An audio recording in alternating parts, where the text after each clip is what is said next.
আসসালামু আলাইকুম ভাই। ওয়ালাইকুম আসসালাম। আর আপনাদের লইগে তো থাকতে হয় পলাইয়া, সামনে এলাকায় বাইরে দিতে পারি না।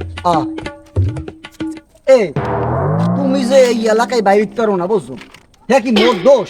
মুই তোমার কিছু হচ্ছি হেই কও, এত তোমাকে দোষের কারণে তোমার এলাকায় বেরোতে পারো না। এই দেখো, সব দোষ আমাকে ঘর হলাবা না, কিছু দোষ নিজেরা তদন্ত করো, পাইয়ে যাবে যে কোন জায়গায় ভুল করছো। কারণ বাইরে না পারলে ওটা আমার কাছে যায় আসে না। তাই শোনেন ভাই, শুনি যান। কি আবার কি? এখন ওই বুঝি না ভাই, এখন ওই আপনার ওই সামনের কথা আমার রাখতে হইবে। তা আমি সামনের কাতারে কেমন রাখি কও? তোমার ওই সামনের কাতারে এখন কোনো সিস্টেম আমার নাই, আমি গেলাম। আরে যা লাগে ব্যবস্থা আমি করবো আনে। হইবে না, হইবে না, হইবে না। আরে বাড়াইটার এই আপনার সম্মানার্থে আমি বাড়াই দিব আনে।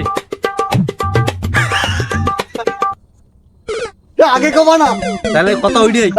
আচ্ছা, তা আমি বিকেলে দেখা করবো আনে। আরে হলো ব্যস্ত মানে এমনি চলতে আছে, বাড়াই টাড়াই না দিলে পকেট গরম লাগতো।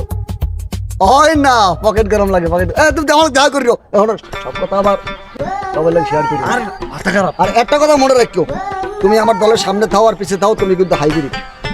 হাইব্রিড পিওর হয়ে যাবো মানে, সমস্যা নাই। বিকেল দেখা করবো ভাই। আচ্ছা আচ্ছা।